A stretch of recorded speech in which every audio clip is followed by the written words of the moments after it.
I am a paper planner through and through. That will never, ever change. However, I do sometimes use digital planning tools. And some of those digital planning tools, I feel, help me to be a better paper planner. Let me give you an example. After I get my coffee, of course.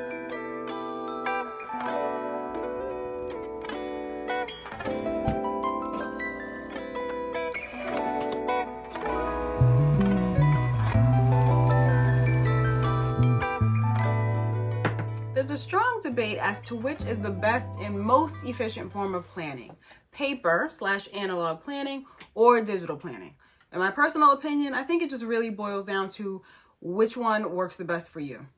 I do realize, though, that in this day and age, with all of the technological advances, it probably would be silly to just disregard all kinds of digital planning if you are a paper planner at heart, like myself. There is a time and a place for all of the tools, whether they be digital or analog, to work seamlessly together to help in our everyday lives. Here's one of those digital tools that I use.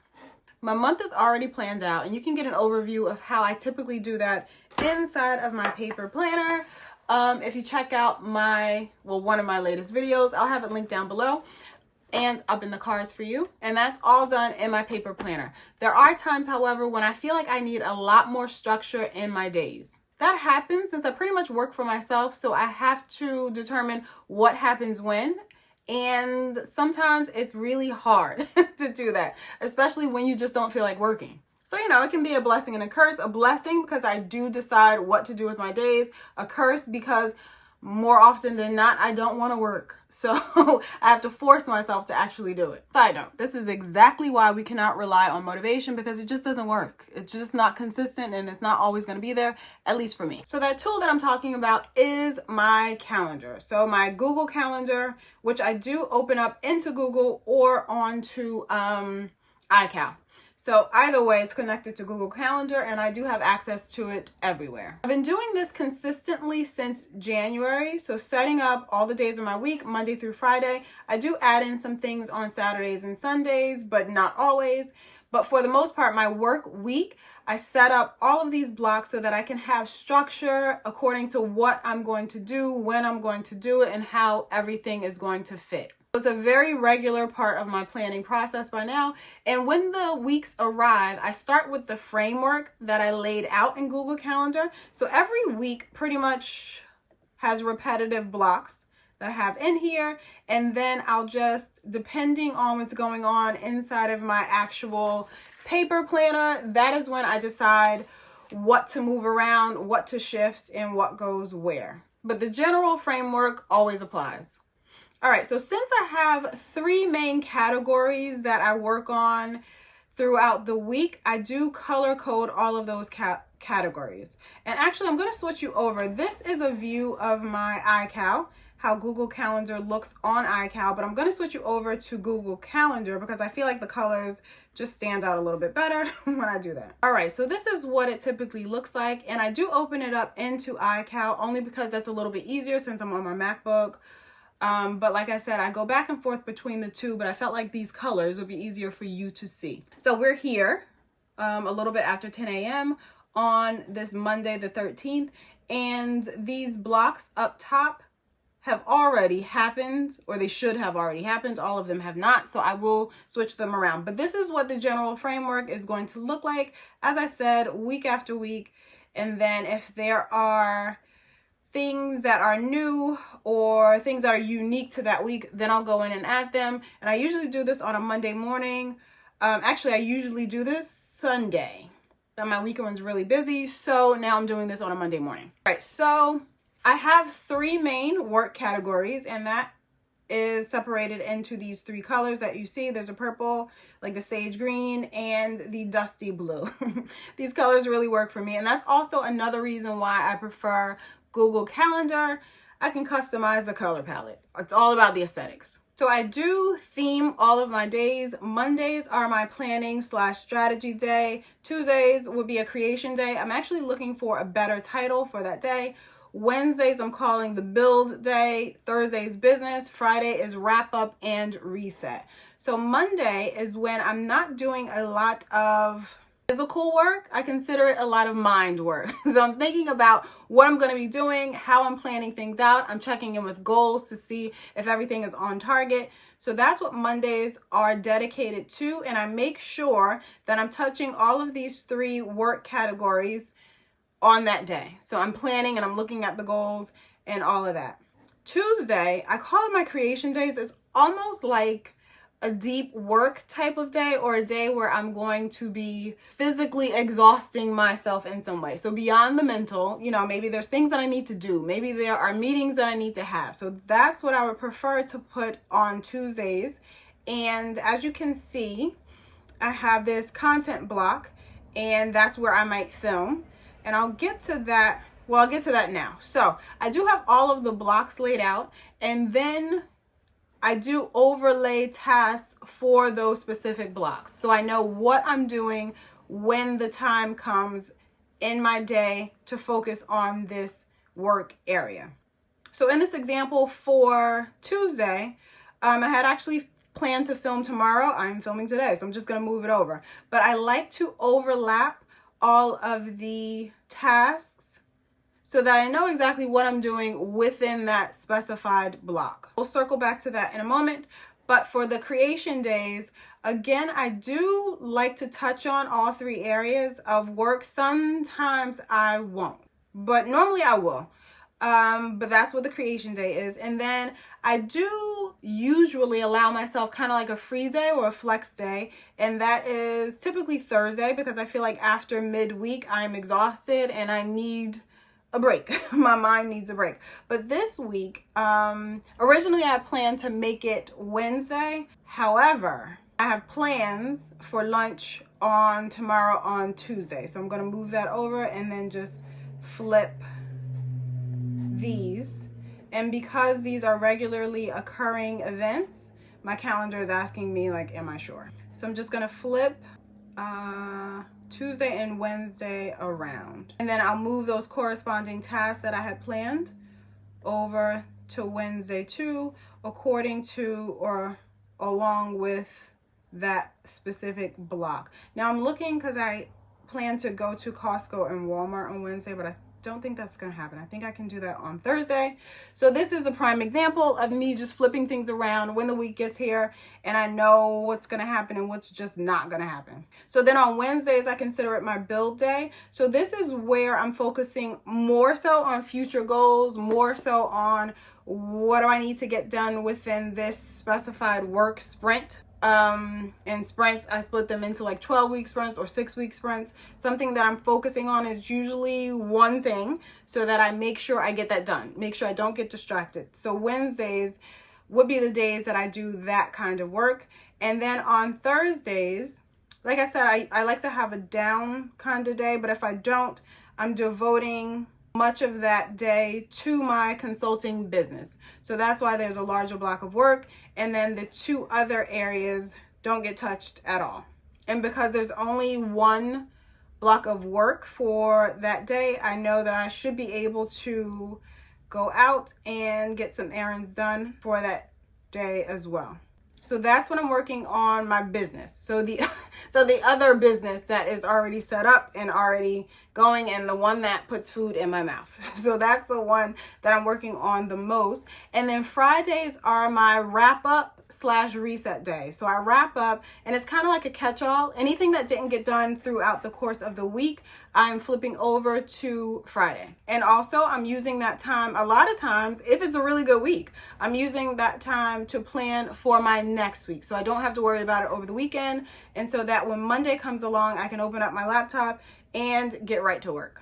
There's also a section down here on Fridays where I have titled course, and that is something that applies to each week. And I usually like to study something.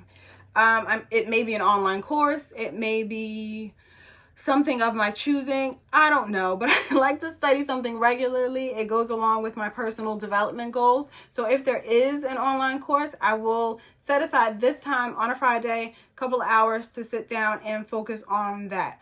Sometimes though, especially maybe like on whatever down day I have throughout the middle of the week, I might also add in some coursework on that day as well. So all I would do is just create another block and title it what I want, and then set it to a course, and I just fill that in.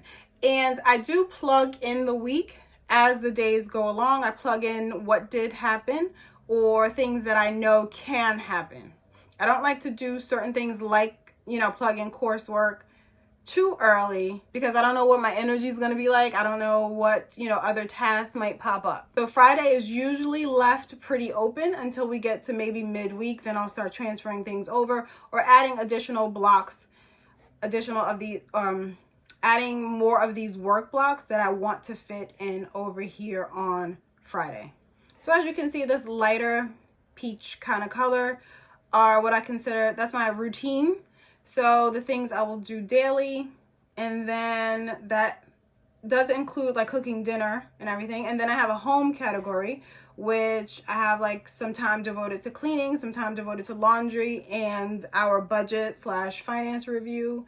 And then I have this lighter color, which signifies events. So it'll be events and appointments. So usually things that I may need to leave the house for, or just things that I want to schedule and I want to make sure I don't miss. Like on Wednesday evenings, the kids, my husband and I, we watch The Masked Singer. So I have to put that into my calendar and schedule it. And then the errands is something that I'll put in this light mustard kind of color.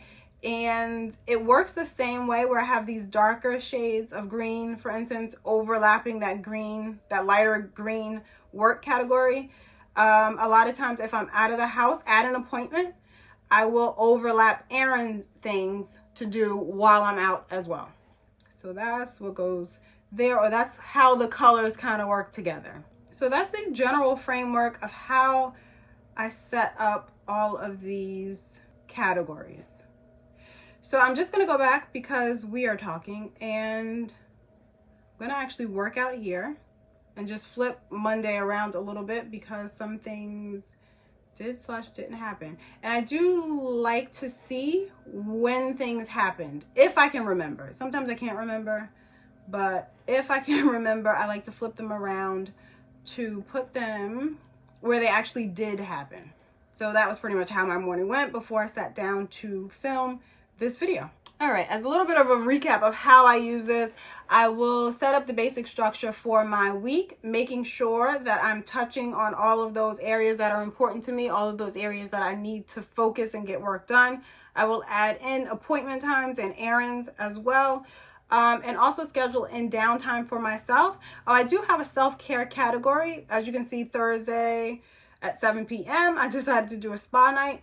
So that is my self-care color or category that I do also want to focus on and make sure that color shows up on this calendar somewhere. As I explained in my productivity video, I do feel like productivity involves that downtime. That is helping to refresh and renew and reset, you in general, so that you can show up and be better in the other areas of your life. So I do like to schedule in those times as well.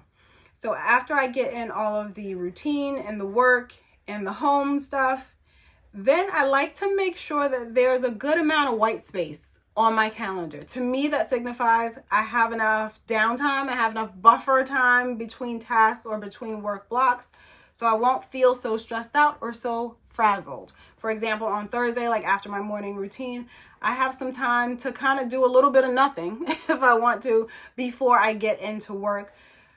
And the same is usually true for just about every day. I will have that little bit of a break after my morning routine to refocus myself. And when I do overlay the tasks, I actually do take them from my paper planner. So instead of having, for me, I've explained this previously too. So instead of having like a long task list of about 30 tasks inside of my planner that I need to manage and juggle, I will usually have, let's say among these 3 work blocks, there's 10 tasks each. And those are all held in separate planners so that I can kind of compartmentalize what I need to do for each of these areas. It works for my brain.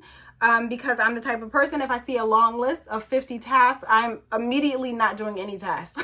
Like, it stresses me out way too much. I'm going to close the planner. I'm going to rip up the piece of paper. I'm not doing anything because it's just going to feel like too much. So this way, I separate them all out, and on the actual calendar, when this week arrives, like I said, or even the day, I will go and look at my task list and assign certain tasks to different places, to different work blocks, to determine what I feel like doing this week, what I have the energy for, and what I can sustain getting done in that week, so that I will not, by the end of the week, if things don't get done, I won't feel like I let myself down, or I won't feel like I didn't do enough. So that's how I generally manage all of my tasks and figuring out what gets done where. And that has been a big help for me since January as well. So not only setting up the structure of my days to know like when I should be focusing on which area of my life, but also drilling down to let me know exactly what I'm doing during those hours of my life. I do feel like it gets rid of a lot of the decision fatigue for me. Like when you're looking at a long list of things to do and you're just like, I don't know where to start. Breaking it down this way lets you know where to start. Also, for those tasks that I really don't want to do, I really am not looking forward to it, there's something psychological about me knowing that, okay, it's only going to take 45 minutes out of my life, or it's only going to take a half hour. Because since I've been doing this, I've gotten pretty good at estimating the amount of time that these tasks are going to take. So if it's something I really, really, really don't want to do, and I can look and I see it's only going to be a half hour, I'm like, all right, I can power through this half hour and knock it out. Whereas if I don't have that time frame already established, it's just really hard to even start. I don't care how long it's going to take. It's just really hard to start no matter what. Because like I said at the beginning of the video, we are not always happy to work. We're not always just interested and motivated to get to work. So instead of waiting for the mood to change or for inspiration to strike, you kind of sit down and you do what you said you were going to do. You do what's on the list and you just check them off as you go. And before I know it, I got things done and I didn't die. And like I said, I like to make sure that there's enough white space throughout the week. Sometimes that doesn't happen. Sometimes life is lifing, work is working, and we don't have a lot of downtime. So if I do find that there are successive weeks or several days where I'm just going, I will make sure to schedule in those reset days, maybe more than just one a week. Maybe I'm making like a 3-day weekend for myself somewhere, but I'm making sure to build in that rest and reset time before burnout, before I completely collapse, you know? So having this visual that is the time blocking calendar allows me to see if I'm resting enough. It allows me to see if I'm working way too much. So I'm hoping this peek into how a true, tried and true, to the death of me paper planner uses digital tools in my everyday life to kind of break up that monotony sometimes and to also inspire me in different ways.